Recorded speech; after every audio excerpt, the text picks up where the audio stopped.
even though it's within our living memory. We remember the wall coming down and why it came down, but the textbook editors have totally changed the story. It gets worse. Before it gets worse, I'm a little comic interlude. Hold on.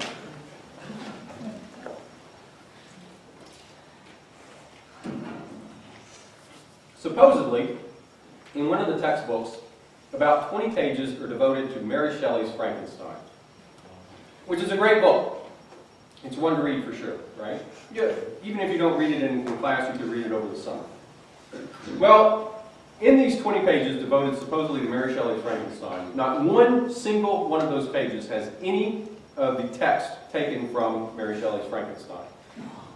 In fact, of the 20 pages, only 3.5 pages have Mary Shelley's words on them at all. And that's just her reflections on writing the book, so kind of like an introduction. The chapter does not tell them to go out and read Mary Shelley's Frankenstein. It does not give them a series of questions that they would use in looking at the text and reading and understanding the text. Instead, what you have is you have this modern author, whose name I forget, who talks about ghost stories that she listened to when she was growing up and how they scared her to death. You have a picture of Frankenstein's monster taken from a 1950s movie that just looks hokey. You have different assignments that are given to the students, one of them being to dress up like monsters, another one being to write an autobiography of a monster. Okay, let that one sink in. To write an autobiography of a monster. Why? Simply because so many of the monster stories out there are told from the human's point of view, and we never really get to know how monsters think. So this is why you have this assignment. Now, if you were to read Frankenstein, you would actually find out that a lot of the story is told from the monster's point of view. But that seems to be beyond this chapter. At any rate, most of the selection is taken up with 5.5 pages live from New York. It's Saturday night, in which they have a skit taken from Saturday Night Live. No, that was hilarious. On Frankenstein's monster. You saw it. Yeah, that was hilarious. Well, before you get to see that skit before you get to see the skit in Saturday Night Live, what they actually do, and this is in the margins of the teacher's edition, where all this stuff is planned out. But they actually have students discussing Saturday Night Live and their favorite skits from it, and why it's been a great show for these last 25 years. Now, when I was in school, we didn't have our English teachers tell us how to go out and watch Saturday Night Live. We could easily do it on our own, but now this has become a feature, apparently, of ELA teaching. At any rate, to give you a specimen of what goes on, let me read to you from this dialogue. What happens is Frankenstein's monster shows up and everybody's going to listen. Villager number 1 says to the head villager, "Well, maybe you're the monster." The head villager shakes his head and says, "I'm not the monster." He points to Frankenstein's monster. "Look at him. He's got a square head and green skin." Frankenstein's monster. "Oh, great. Now it's a racial thing. You know what? You guys are a bunch of fascists." In the margin of the teacher's edition, these instructions are given. Point out the use of the term fascist, explain its traditional political meaning, and how it has been extended to refer to any right-wing extremist group. Now, how do you spell Tea Party? That's T-E-A, right? So what do you think that is? Remember, whoever controls the stories, whoever controls the language, controls the regime. So if we teach them through language to identify and to label right-wing extremists as fascists, then we own the politics. I'm not making this up. Here's a Common Core textbook. And this sort of stuff goes on throughout these pages. For example, why in the world would you have that great author, George Clooney, as a featured author writing something on Edward R. Murrow, which is a movie called Good Night and Good Luck, which is blasting McCarthyism. And that gives the textbook editors lots of room after they've had the entire crucible put into the textbook. The only entire work of literature that makes its way into these textbooks is not a short story or a poem. That's the way that you blast McCarthyites, extremist, fascist, right-wing nutcases i.e. Tea Party members. That's how it works. And it's laid out just as clear as a bell. So, I can go on. This gets a little bit depressing. How am I doing on time? I don't think anybody wants to stop talking yet. No. Good. 40 minutes. Okay, 40 minutes, so I'll give you a few more.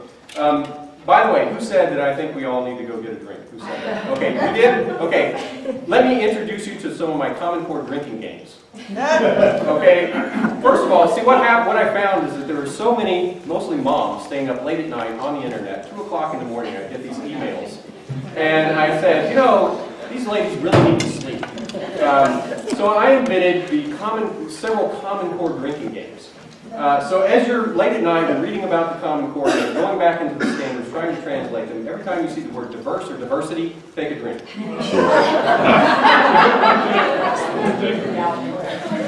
Every time you listen to a politician, right now in Indiana we're having this thing called well, who knows what it is, but supposedly we're rewriting the standards. And so that the way that they've set up the rewriting of the standards they call the process. And all these different politicians get up and they talk about the process, the process. There's another Common Core drinking game that's waiting to happen. Every time you hear the word process, take a drink. At any rate, well there you go.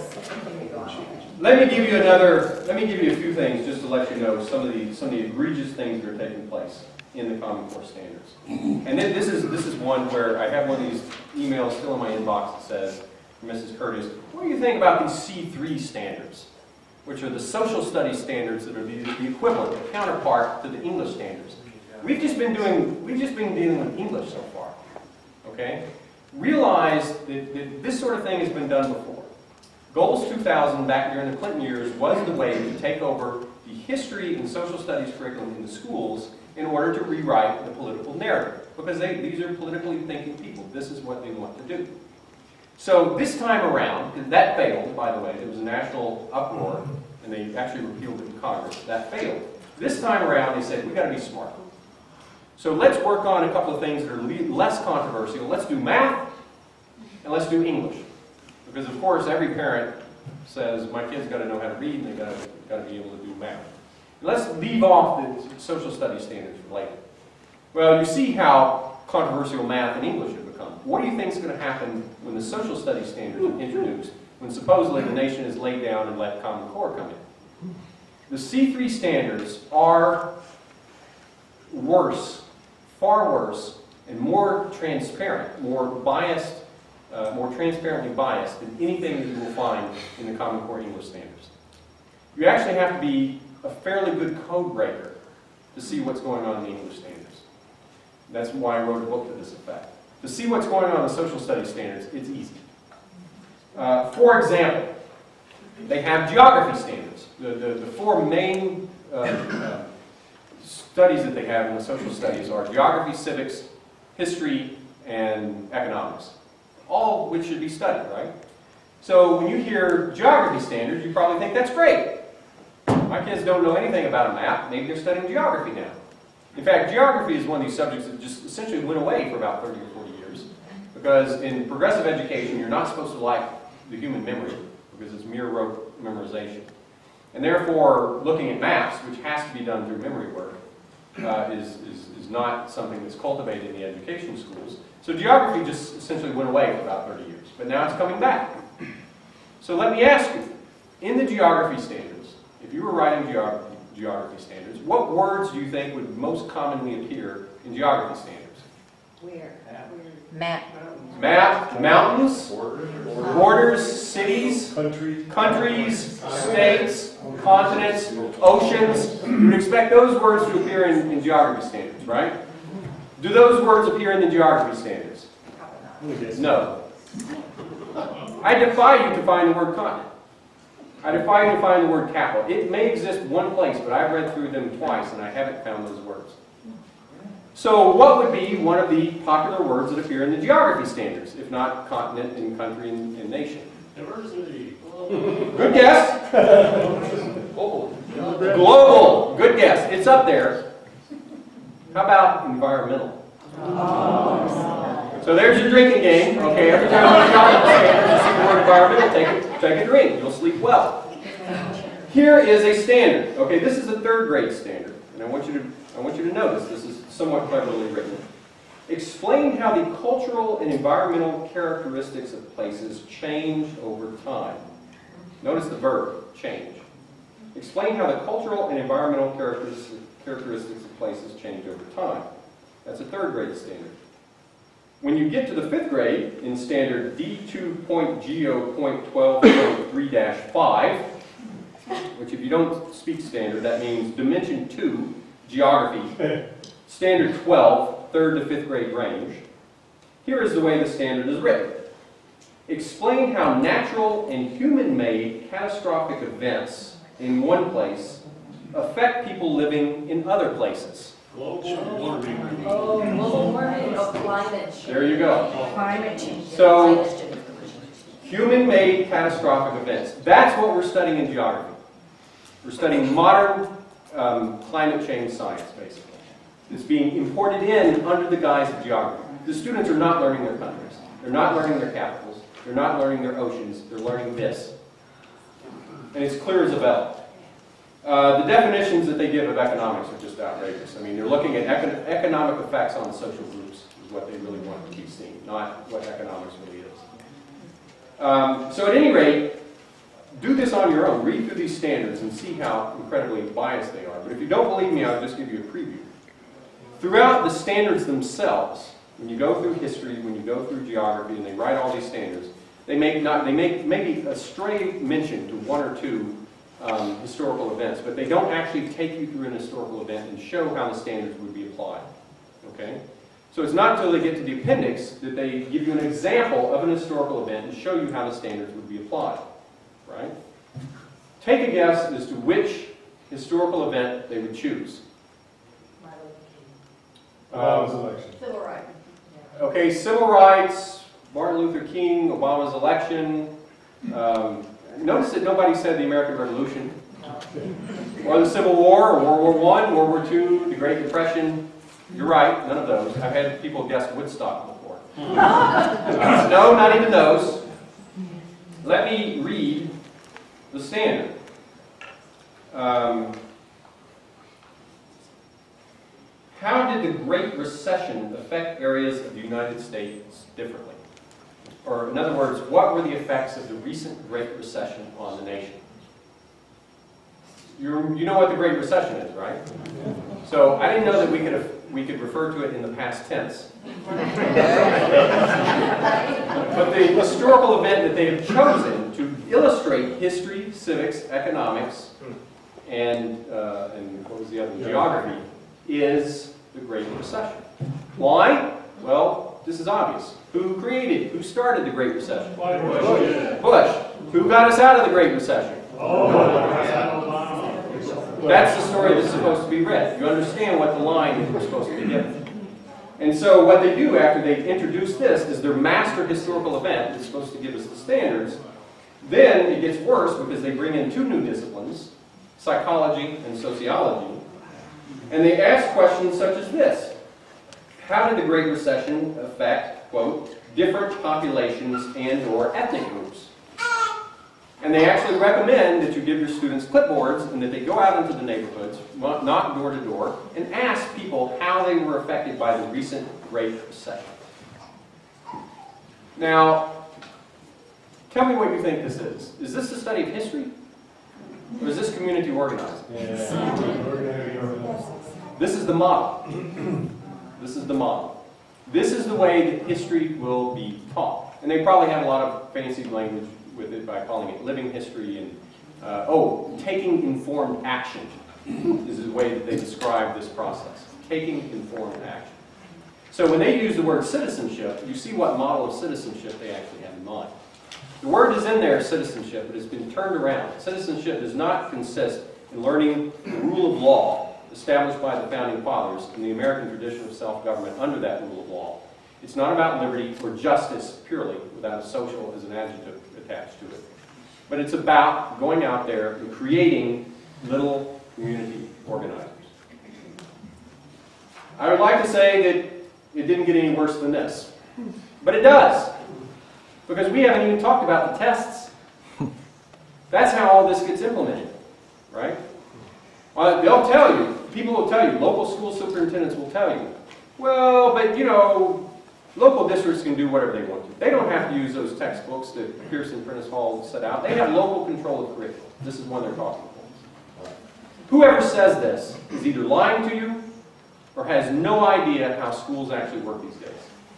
Because the way that schools work is you announce a set of standards, you say there's going to be a standardized test, panic ensues until the publishing companies ride in on a white horse and say, here's your teacher in a box, and they unveil it to you, do this, follow the script. And the script follows what the tests are. Now here's what's insane. We don't know what's going to be on, well, we do, but officially we don't know what's going to be on the tests. I was just talking to the Senate Majority Leader with a group of really upset moms in Ohio about what the tests are going to be. And he says he has asked the testing agency to give him samples of the test and he can't get it. Nobody knows what's going to be on the test. If you go to the PARC or the Smarter Ballots Testing Consortium and look on their websites, you will find slivers of what will be on the test. And in fact, if you've been looking at it for a long time, you will find that models that they put up of the test a year or so ago, they have taken down. Because they don't want us to know what's going to be on the test. But fortunately, partly through the courtesy of Mrs. Curtis here, I have an ELA 11th grade test that's no longer on the website, in which we get to see 6 sample questions of what they would have for the 11th grade. Well, it ain't Shakespeare. Let's put it that way. There is no literature that's being tested on the 6th grade, on the 11th grade test in English. No literature whatsoever. Does that make you college ready? Because most of the colleges I know in freshman comp and freshman literature, they still teach books and stories. So what does appear on these tests, or will appear on this test? Well, how about this selection called sustainable fashion? Here's how it goes. Sustainability, quote, is a popular buzzword these days, but what exactly does it mean? According to the Environmental Protection Agency, sustainability, quote, creates and maintains the conditions under which humans and nature can exist in productive harmony. Notice that. Human beings and nature can exist in productive harmony. And that permit fulfilling the social, economic, and other requirements of present and future generations, end quote. That was the EPA. As the idea of living in a sustainable lifestyle has become more widespread in recent years, consumers have begun to demand that the products they buy are produced in sustainable ways. It's a trend that has made a new type of clothing, dubbed eco-fashion, very fashionable indeed. Now, how many of you have ever heard of eco-fashion? You, sir, you've heard of eco-fashion. Is that yellow? You've had it mentioned. Is that yellow sweater or whatever it's called? Is that eco-fashion? Wow, mine. It says Pennzoil on it.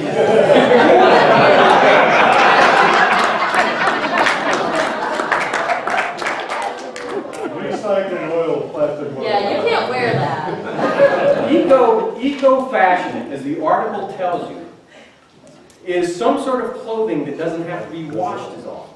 Oh, And in the article, they go into how hard the common t-shirt is on the environment. T-shirt. First, it's made out of cotton, and cotton is a water-intensive crop. Then you get the cotton, you have to make it, then you ship it overseas. It has to be dyed. The shipping overseas on all these ships, you know, they just do all sorts of cruel things to the environment. But worse, it gets worse, because when you bring the t-shirt back, it has to be washed by your mother, though they don't say that, they just say a parent. And then, washing takes up an enormous amount of water, which is hard on the environment, because apparently there's not enough water. Although, were you around for this winter in Michigan? We had water to spare, it was just all frozen, that was the problem. So at any rate, this shows how hard the simple t-shirt is on the environment, and therefore we need to have t-shirts and other clothing that is more eco-friendly. And then the rest of the passage tells students how they should be able to distinguish real eco-friendly fashion with fake eco-friendly fashion, because some of those companies are trying to trick us and put eco-fashion on the label when they don't really mean it. Folks, that ain't Shakespeare.